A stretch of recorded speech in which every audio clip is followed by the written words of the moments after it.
Welcome to Expand Your Fempire with Katarina Rando, the podcast for women in business on a mission, sharing ideas to support you to grow, lead, and thrive.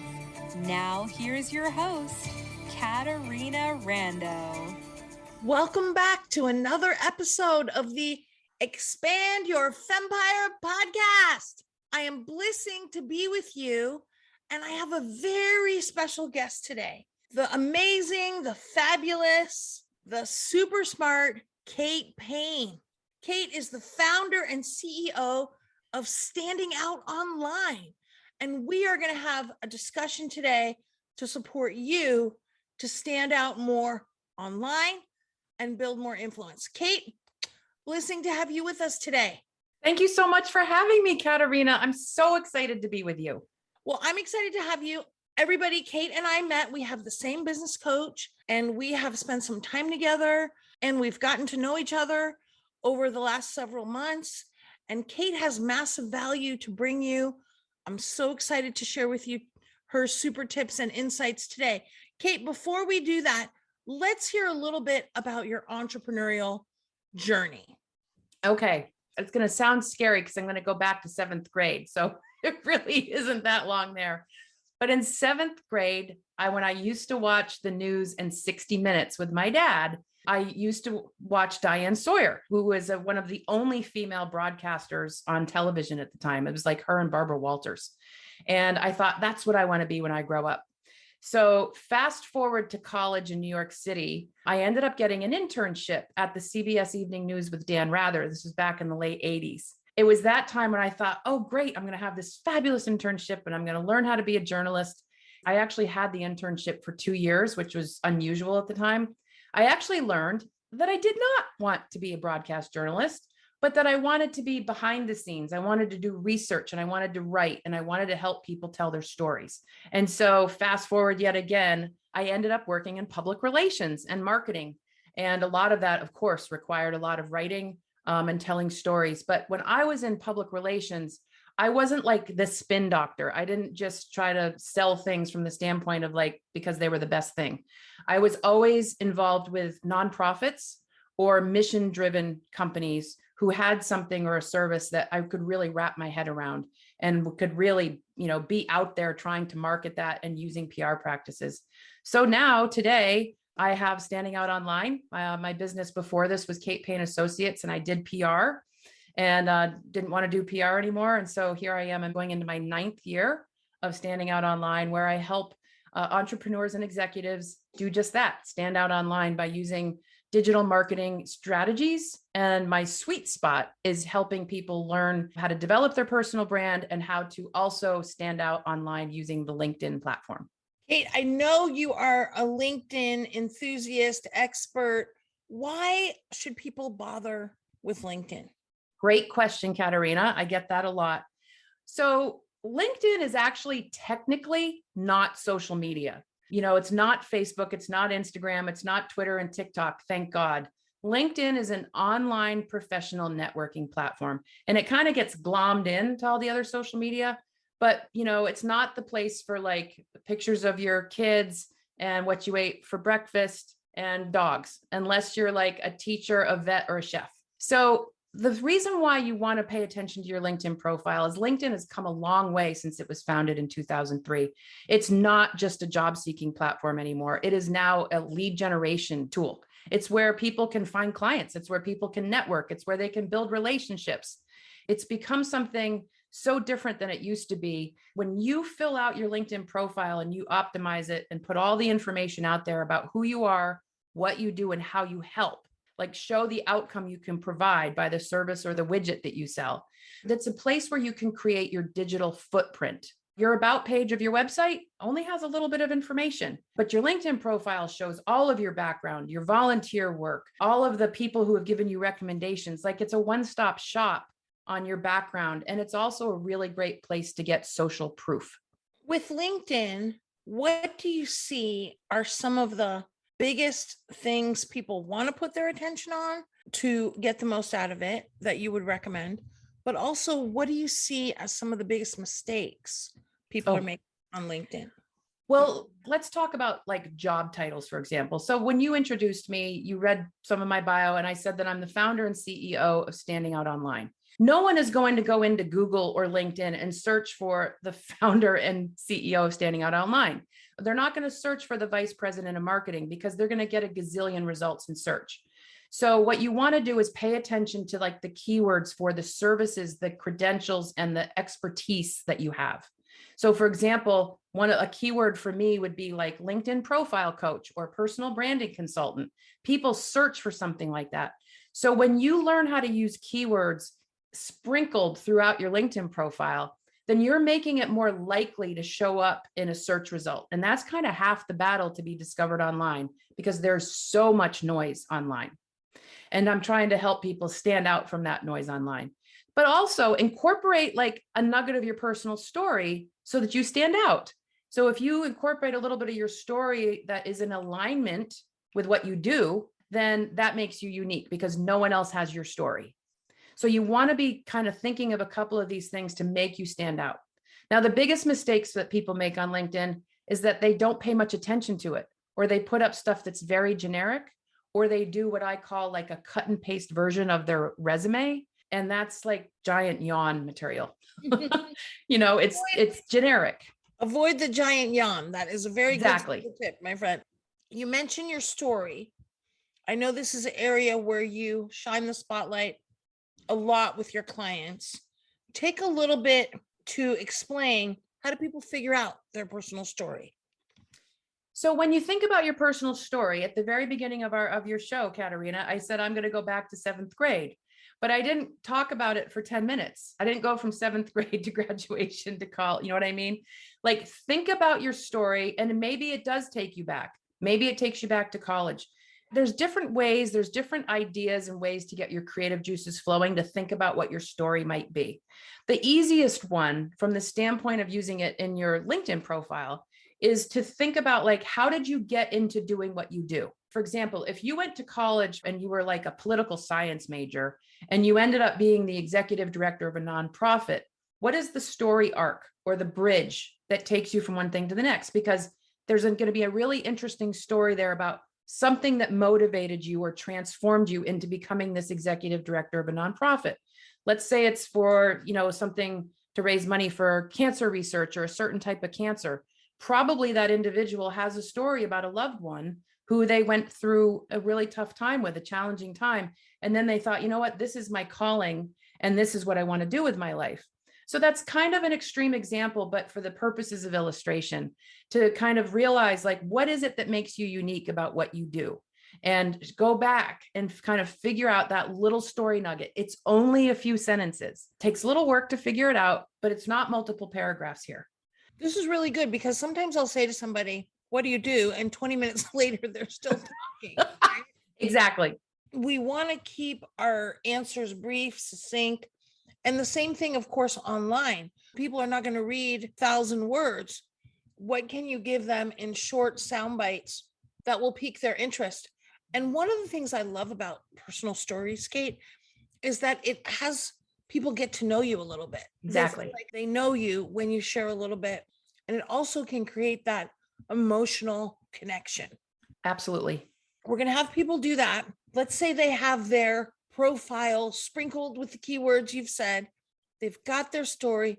What are some other things that really work for people on LinkedIn? Well, just to your point, before I answer that, when people can relate to you because their story hooks you in, that actually builds trust. And once you've built trust and connection, then it's more likely for a person to want to learn more about you and perhaps pick up the phone or send you a message to talk to you about what your service is. And that's where the relationship building part starts. So that part is important. So another thing that you can be doing on LinkedIn is also sharing some of your background about perhaps your volunteer work. There's a section you can actually add to your LinkedIn profile. People don't realize this. It's called volunteer experience. So if you've done 2 or 3 or 5 things, if you've served on a board, or maybe you've, rolled your sleeves up and worked in a volunteer capacity at a nonprofit, share that. And there's a description box where you can share a few sentences about that experience. Share about why this cause is important to you. Share about what this volunteer work meant to you, because it's similar to the story piece. It's another sort of peek behind the curtain into who you are as a whole person. So even though LinkedIn is an online professional networking platform, it's okay to tell a little bit of your story. It's okay to let people peek behind the curtain and see you as a whole person because of what you said, Katerina. It builds connection, it's authentic, and it builds trust. Love that. Kate, one of the things I love about LinkedIn, one of the super tips I share a lot is about using the event feature that LinkedIn allows you to invite 1,000 people a week to whatever event you're having. Can you talk a little bit about how people can effectively or not effectively use that event feature? Sure. So the events feature has been around for a little over a year now, and there's different types of events. So if you have a virtual event you're holding on Zoom or Microsoft Teams or whatever, you can create an event and put the link in. You can also do live events. So if you have to do live in-person events, you can create an event on LinkedIn through your profile for that in-person event and sell tickets. Also, what's coming, rolling out to people over the next few months is LinkedIn audio. And that's going to be done through events, which if you know what Clubhouse is, LinkedIn audio is social audio, very similar to Clubhouse, but way better. And that's being rolled out right now. So the events feature is a way for you to invite people. Now, Kate, I just want to jump back to LinkedIn audio, because when you say audio, makes me think of podcasting or audio recordings, but that's not what you're talking about. You're talking about live virtual audio only events. Is that right? Correct. So this is something, Katerina, that I'm trying to figure out. But for now, when LinkedIn audio rolls out to everybody, it's been in beta for about 6 months. And so it's basically like Clubhouse, where people can create an audio event and then people can show up and be put on stage and talk about something. My friend, that is very exciting. It is very, very exciting. It's going to be a game changer. So if anybody knows Clubhouse, do you remember, like, if you clicked on someone's picture, you'd see their little bio in the Clubhouse app? Well, with LinkedIn, when you click on their picture, it's going to take you to their LinkedIn profile, where there's so much more information. It could end up being a really great lead gen tool to get people to your profile. So events are huge. You can also now do them from company pages. It used to only be from personal profile pages, but you can also do events from LinkedIn company pages too. That's fabulous. And I want to say what I love about LinkedIn events is when we invite people to our events on LinkedIn, it shows up in the same place as the connection requests show up, which is great because everybody's looking at their connection requests and then they're going to see the event requests.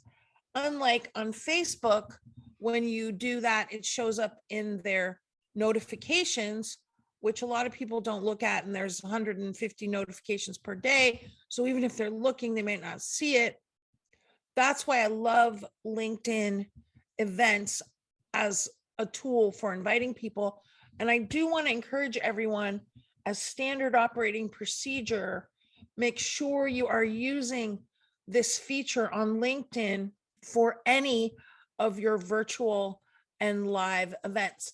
Now, the other thing I've seen, Kate, is people are using the events opportunity, but they're using it differently. They're using it to invite people to join their newsletter. Can you talk a little bit about that? Sure. So newsletter is another fairly new feature, but there's a little background before I can tell you about newsletters. So first of all, the opportunity to have a newsletter has been around for quite some time on LinkedIn, but it was only available to like the Richard Bransons and the Brene Browns of the world. And then when LinkedIn started changing that just in the last year or so, there's a setting now that you can choose to turn on your profile. It defaults to off. So if you're on your personal profile page and you scroll down just a little bit, there's a dashboard. It's also called resources now. And there's a little line of text there that says creator mode and it says off. If you choose to turn creator mode on, you get instant access to newsletters and you get instant access to LinkedIn Live, which is like the live streaming version of LinkedIn. It's not like Facebook Live where you can just like pull up your phone or your laptop and go live immediately. You do have to use a third-party tool to do LinkedIn Live, like StreamYard or Restream. Those are a couple that you may have heard of. So if you choose to turn creator mode on, there's a number of things that happen automatically that you can't control. So first of all, it takes that connect button and it turns it to a follow button, which means people can follow you without sending an invitation. It also allows you to add 5 hashtags for the topics that you talk about the most, and those will show up on the intro card at the top of your LinkedIn profile. And then it automatically gives you access to LinkedIn newsletters and LinkedIn Live. And that's where you're going to see LinkedIn audio. So if you have creator mode or you choose to turn it on, all of a sudden you might see LinkedIn audio, which means you've got access to that to create a live audio event. This is so exciting. Kate, thank you for this. Now, let me ask you another question.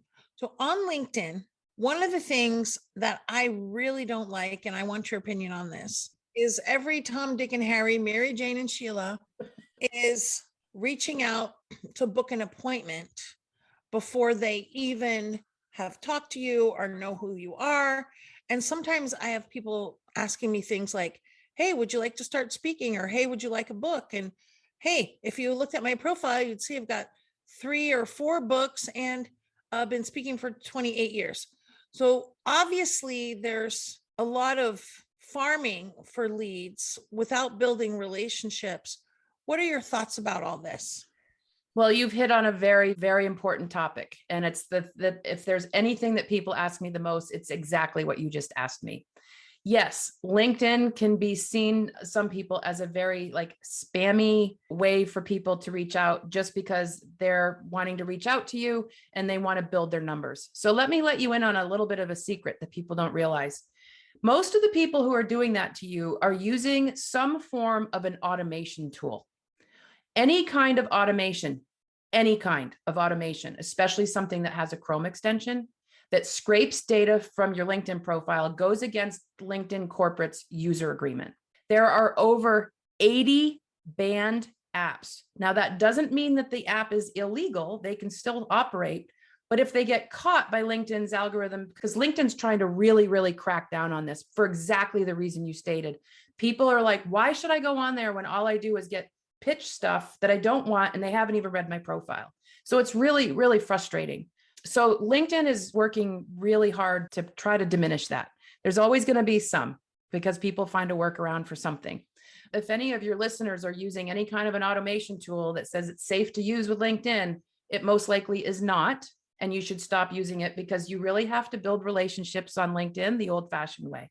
And that is through connections and invitations and building a conversation and starting a relationship and just doing it that way. That's the way it works. So that's important. But I will share one more thing. So if you go into your privacy and settings on your LinkedIn profile, there's over 220 settings, and people don't realize that either. So if you go in and spend maybe 10 minutes of focused time going through every single one and setting them to the user experience you want, that will actually also help reduce all of this spammy stuff. And Katerina, when you get those people who do it, just click ignore and move on. Don't even reach out to them and say, if you read my profile, because I've tried it and it doesn't do any good. We don't got time for that. We just keep the party moving. Exactly. And it's okay for people to be doing their thing, but we have to put our attention on where do we want to put our attention, which is on connecting with people that we want to connect with. I will say, Kate, one of the things that we do when I meet people out networking or speaking is that we always send a direct message to invite them to connect. Hey, met you at the XYZ networking, would love to stay connected with you here. And then we invite them to come to one of my free workshops that I do twice a month. Great. And that's been really great for building relationships, making connections, and getting clients. Right. Now, I have a question for you. How much would you suggest that any service professional should be posting on LinkedIn? And what would you like to see them posting? And what would you suggest that they are not posting? Okay. So as far as posting, if you're on Instagram or Twitter or something, people are posting multiple times a day because that's kind of the nature of those platforms. LinkedIn happily is not like that. So I would say if you haven't been doing much on LinkedIn and you want to get a good sort of rhythm going, and kind of a consistency, then if you could post, 1 to 3 times a week, that would be really good. And it used to be that with LinkedIn, you'd only post on like certain days of the week. Well, so many people are on LinkedIn 7 days a week now that posting anytime is a good practice. Actually, Sunday afternoons and evenings are a great time to post because people look at LinkedIn as they like plan their week. And so that's a good time to get content out there. As far as what you post, there's different types of content. So first of all, remember, this is you as the professional, you as the thought leader. So share your thought leadership about an aspect of what you do. So use it to educate. Share some content that inspires people, that helps build around awareness and is congruent with your brand. Okay. Maybe some quotes, but use those sparingly. And then some self-promotion from the standpoint of like, here's my upcoming class, or here's my podcast, or, hey, I just won this award, or, hey, I'm headed to speak at this event. That's good to put out there too. So you kind of want a little bit of each of those spread out over time. Those are usually the kinds of things. Ask people questions in your post to try to encourage conversation on LinkedIn, because that's partly what you're trying to do through posting, is to build conversation. Love it, Kate. Now, Kate, let me ask you a question. Many years ago, because I don't know how long I've been on LinkedIn, but a long time, I was co-moderator of a group. I haven't really participated in groups much on LinkedIn in a really long time. Is there still value there? What are your thoughts? Great question. So the group experience on LinkedIn used to be fabulous until LinkedIn took away all the capabilities of the moderators. And basically what happened is everybody bailed. If you go into a lot of groups that you used to be active in, it's pretty much crickets in there now. And that's really unfortunate, because the group experience, it was probably 5-6 years ago, was awesome. And so LinkedIn is claiming that they're trying to make the group experience better again. But every time they say that, we expect cool things. It's still not so hot. But there are people who are building groups there again. The funny thing is, I'm in this great LinkedIn experts user group, and we're people like me from all over the world. We were on our group there. We actually took our group to Facebook, to a private group on Facebook, because it was just easier. So I would say that if you've had groups that you were in, don't bail on them, hang on, because they could make it better. I am seeing more people starting groups again, and it seems to be a little bit better, but it's still not, it's not the greatest place for a group experience. And I'm hoping, yet. Thank you, Kate. I'm glad it's not just me. It's good Not to you. ask the expert. Okay, good. Are there any aspects of LinkedIn that we haven't touched on that you think are really awesome that we want to shine the spotlight on? Yes. So I don't know if your listeners realize this, but Microsoft actually owns LinkedIn. A lot of people don't realize that Microsoft bought LinkedIn in 2016 for $26 billion. And so all of the changes and the features that you've seen over the last few years are being driven by Microsoft. And at first, when that happened, I thought, oh boy, I hope they don't ruin it. But they've actually been giving it a lot of value, and they're really trying to give small business people like us more opportunity out there. And so they're coming up with new features. So like LinkedIn Live, which is a great feature. If you already write a newsletter or a blog, repurpose it as a LinkedIn newsletter. Don't reinvent the wheel, but get extra traction. Audio is coming. There's another new feature, fairly new, that's called the bell. And you don't see it on your own profile, but if you go to someone else's profile, up in the upper right corner underneath the banner, there's a little bell. And if you click on the bell, that means that anytime, like if I went to your profile, Katerina, and clicked on the bell, anytime you post something, I would get a notification that you've posted. So you wouldn't want to do that with everybody, or you're going to get hundreds of notifications. But like for me, I ring the bell on thought leaders that I like to follow. I ring the bell on my clients so that I can follow them, because it's partly what I'm teaching them, and I want to see what they're putting out there. So, it's a great way to be able to see people's content without following them or connecting with them. So that's kind of a nifty new feature. The events feature is getting stronger. The company page experience is completely being overhauled right now. It's not rolled out to everybody. So the company page is supposed to be even better for really small businesses, instead of just like the Nikes and the Apples of the world. My friend, you're getting me so excited about LinkedIn. I love it. Kate, one of the things I know is that, we talked a little bit about your personal story. sometimes people feel like they don't have any stories. And sometimes we hear speakers and, they've been shot in the head or they've been arrested and had a terrible disease. And sometimes people feel like, oh my God, nothing ever happened to me in life. I don't have any stories. I know that's not the case. We all have great stories. You have a free gift for everybody to support them in pulling out their stories. Let's tell them about it. I do. I have a free ebook and it's a short one, but it's how to discover your personal story. So it's sort of what I talked about, but there's some exercises in the ebook that will help you kind of come up with your little story nugget. And remember, for the purposes of your LinkedIn profile, you're only coming up with one. It's only one story. I mean, we may have several, but from the intention of like using it in your about section of your LinkedIn profile, that ebook will help you really maybe narrow that down and how to develop it. Wonderful. Now, you want to get this book, you want to do the exercises, because for your speaking, you're going to want several stories. This will support you with that as well. Wonderful. We will put your link in the show notes. Kate, please tell everyone, where can they connect with you? Well, they can absolutely connect with me on LinkedIn. So linkedin.com/in/Kate Paine, Paine.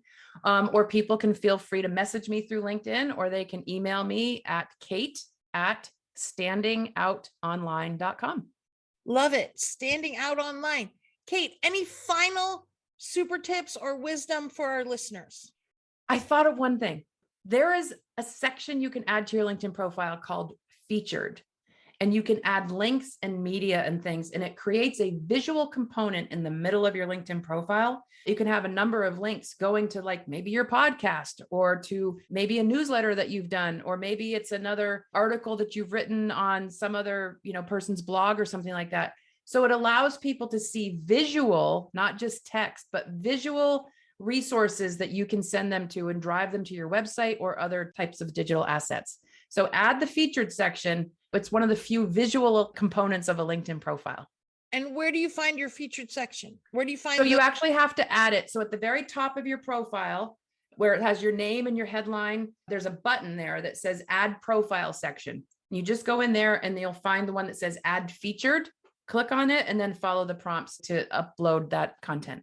How exciting. All right, my friends, run, don't walk to make these upgrades that Kate has discussed with us. You probably want to listen to this episode again because there's so much here for you.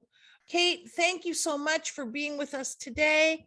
Everybody go upgrade your LinkedIn profile so you can stand out online. Get Kate's free gift, connect with her so that you can sell more, serve more, and most importantly, uplift more lives with your massive value. This is Katerina Rando. Hopefully you're going to, right after this, listen to another episode of the Expand Your Fempire podcast. We are here to support you as a woman on a mission. Be with you next time. Bing, bing, bing. We hope you enjoyed this episode of Expand Your Fempire with Katerina Rando.